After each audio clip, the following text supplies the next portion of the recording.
This week I had a completely different message planned. I was ready to record a presentation called Maximize Every Opportunity. But as the week unfolded, God kept redirecting my heart.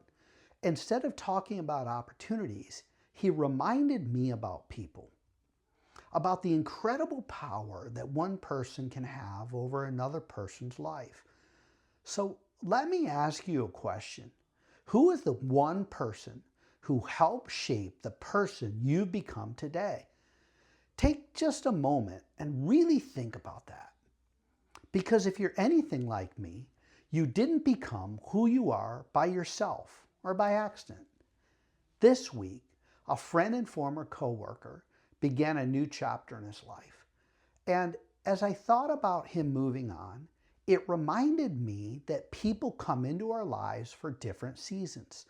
Sometimes we work beside them for years. Sometimes our paths go in different directions. But the impact they leave can stay with us long after the season has ended. And around that same time, I had been reading a book called Defeat to Destiny by my boxing coach, Tony Mack II. Give it a read. As I listened to his story, I found myself reflecting on my own life. Like Tony, I remembered growing up, hearing words that hurt. I was told I wasn't smart enough. I was told I was worthless, and that I probably wouldn't amount to much. Those words have a way of staying with us, but then God put someone else on my mind, on my heart, Mrs. Street. Mrs. Street was one of my special education teachers. She taught me many things in school. She didn't see a kid who struggled. She saw someone worth believing in. I decided to look her up, and that's when unfortunately I learned she had passed away last August. I'll be honest, that hit me harder than I expected, because I never had the opportunity, never had the chance to tell her thank you, to tell her how much she meant to me, to tell her that she had helped shape my future. She may have never realized the impact that teacher, she, had on one little boy who struggled in school, that was having a tough time to learn to read and understand. But she made a difference, and a difference that still lives in me today. As I continue reflecting, I thought about my grandmother. She loved me unconditionally. She encouraged me. She believed in me before I ever believed in myself. She taught me about life, taught me about serving others, about generosity, about kindness, about what unconditional love really looks like. And when I think about the husband I strive to be, the father I strive to be, the mentor I hope and work to become, I can still see her influence in my life today. And then I thought about my dad. My dad and I didn't always get along. Sometimes his words discouraged me. Sometimes they challenged me. But the older I've become, the more I've realized that underneath those imperfect words was a father who wanted his son to become a better man. He taught me to work hard, to respect people, to look someone in the eyes and shake their hand with confidence, to keep going, even when life was difficult, instead of complaining. One of the greatest demonstrations of his love wasn't something he said, it was something he did. When I needed a place to come home to, he opened his door. He didn't have to, but he did. And that's a lesson about grace that I'll never forget. And as I reflect on this week and think about, I also remember another friend after my motorcycle accident. When my body was broken and I couldn't physically do many things for myself. He showed up. He helped me more when I couldn't do it on my own. And he never asked for recognition. He simply served. Thank you. Looking back now, I realize that often how God works. He sends ordinary people into our lives at exactly the right moment. People willing to show up, people willing to help, and people willing to love. And suddenly, I realized something. None of these memories were random.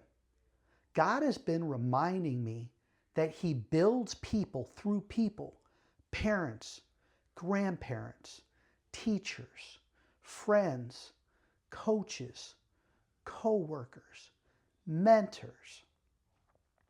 And sometimes they're with us for a lifetime, and sometimes only for a season. But every one of them has the potential to leave a legacy. Proverbs 27:17 says, as iron sharpens iron, one person sharpens another. That's God's design. He never intended for us to walk through life alone. He created us to strengthen one another, to encourage one another, to help one another, and to become more like Christ. So today, I want to leave you with two questions. First, the first one is this. Who is the person who helped make you who you are today? Have you thanked them? Have you told them what they mean to you? If they're still here, call them. Write them a letter. Send them a text. Don't wait. And if they're no longer with us, honor their legacy by living the lessons they've poured into your life. Then here's the second question, and I believe it's even more important.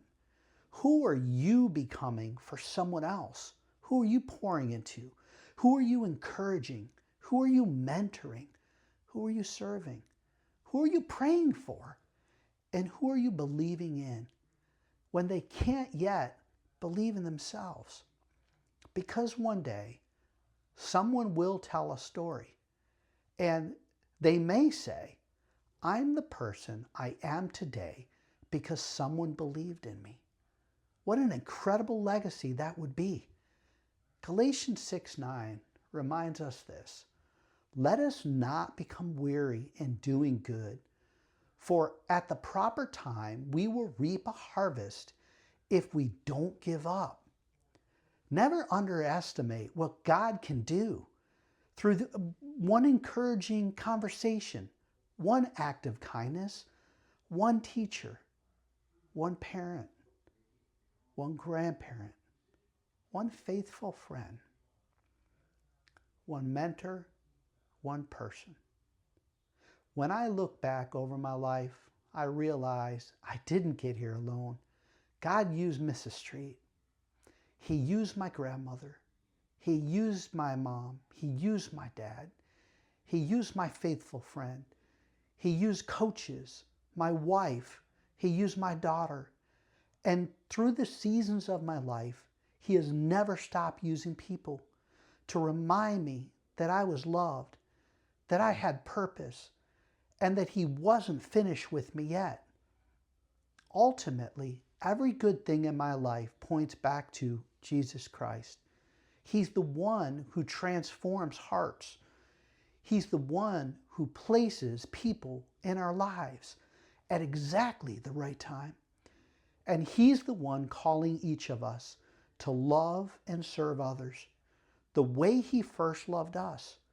So this week, take a few minutes to thank someone who helped shape your life, and then ask yourself, whose life am I helping shape today? Because one person who surrendered to God can impact generations. Until next time, keep faith, stay focused, apply fortitude, lock it in, Please like, share, comment, and subscribe.